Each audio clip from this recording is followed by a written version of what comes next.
Bonjour à tous, donc j'ai fait cette vidéo pour qu'on puisse gagner un peu de temps au niveau de la conception du robot. Ça nous permettra de voir effectivement si c'est un outil intéressant. Donc en ayant participé à la Coupe d'Île-de-France, je me suis rendu compte d'une chose, c'était que en fait au niveau de la géométrie de notre robot, on n'avait pas du tout assez de distance entre le poteau gauche dans la version actuelle du robot, qui n'est pas celle-ci, ça ce serait la nouvelle, et le poteau droit. Donc j'ai commencé à prospecter pour voir si on pourrait pas réduire les poteaux au niveau latéral, des poteaux qui étaient en angle.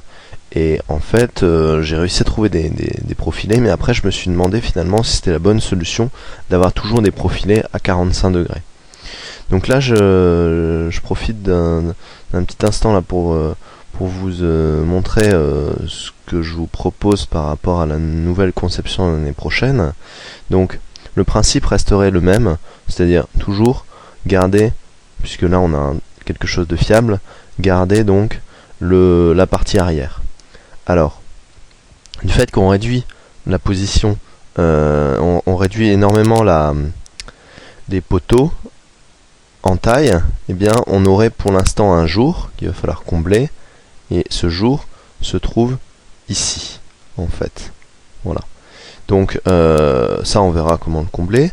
L'idée étant que donc on garde la structure électronique, qu'on mette des poteaux de 20 par 20 en Bosch, et ces poteaux esthétiquement seraient pas mal puisqu'en fait ils auraient une face pleine ici et 3 faces qui nous permettent d'accrocher des choses. Donc sur cette face ici, on aurait la possibilité de mettre une carte mère qui irait de gauche à droite sur toute la hauteur avec des trous quand même pour faciliter le passage des câbles.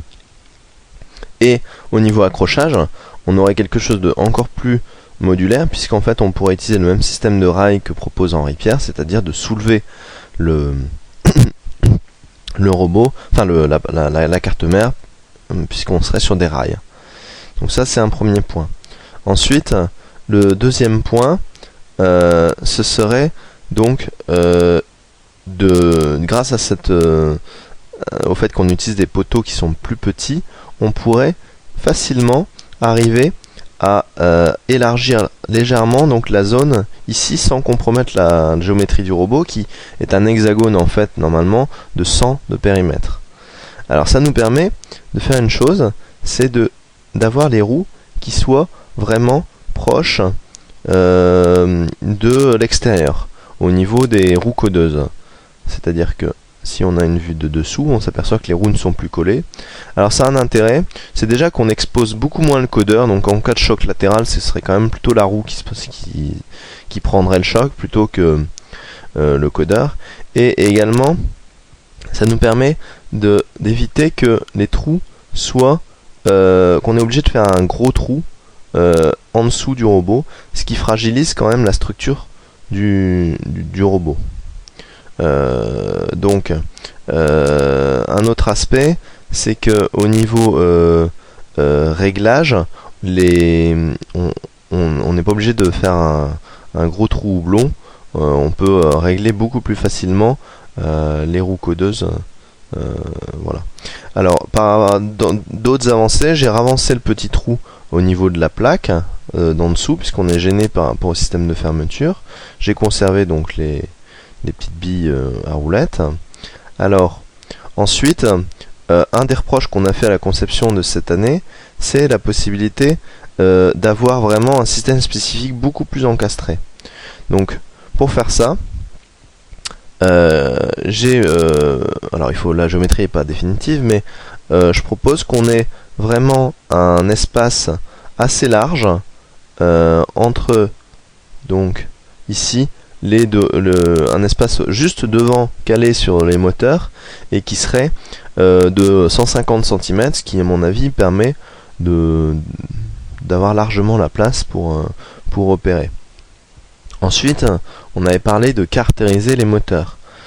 Donc pour caractériser les moteurs, en fait, voilà, je vais ouvrir la pièce.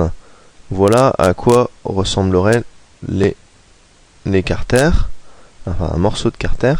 Donc ce serait simplement une plaque comme ça. Alors là en 3D, bon, c'est un peu théorique. Il faudrait réaliser ça avec un assemblage de profilés ou en pliant, etc. Donc ça, il y aurait un carter gauche, un carter droit, et ces carters viendraient s'enficher ici au niveau des rails. Bon, donc on peut voir, voilà. Alors, on va utiliser cet outil-là.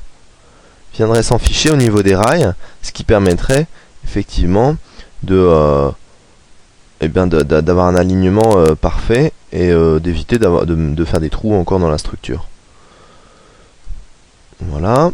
Donc, on aurait également une carterisation au niveau du carter des moteurs. Alors, je vais ouvrir le carter du bloc moteur. Alors, avec donc, voilà, on va ouvrir le carter moteur. Alors, on voit donc que on a quelque chose de plein, et si jamais donc on rend cette pièce, on va dire, par exemple, on va la rendre transparente, et bien, alors, propriété de la fonction, couleur, avancée, on va la rendre transparente, voilà, pour voir l'intérieur l'intérieur. Eh bien, on s'aperçoit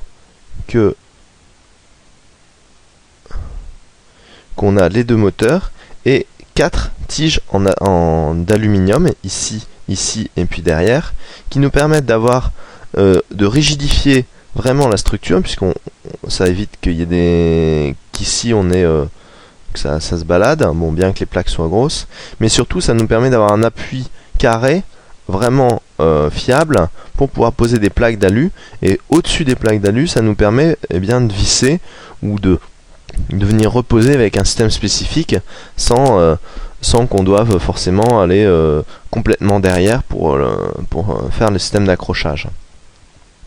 Un autre aspect de l'utilisation des profilés, donc c'est des profilés Rexroth en 3N, c'est-à-dire 3 parties où on peut fixer, c'est qu'ici on voit qu'apparaît la possibilité de venir fixer également des éléments, ce qui n'était pas possible. Enfin, on l'avait fait avec la plaque pour la carte mère, mais bon, c'était fixé un peu avec du pliage. C'était un peu moins propre que ce qu'on pourrait effectivement faire normalement. Voilà, je pense avoir fait le tour, donc resterait à trouver l'emplacement des billes, mais bon, enfin des petits éléments comme ici. Bon, là je l'ai mis comme ça pour voir, d'ailleurs il n'est pas vraiment accroché. Voilà, bah je vous remercie, et puis à ce soir.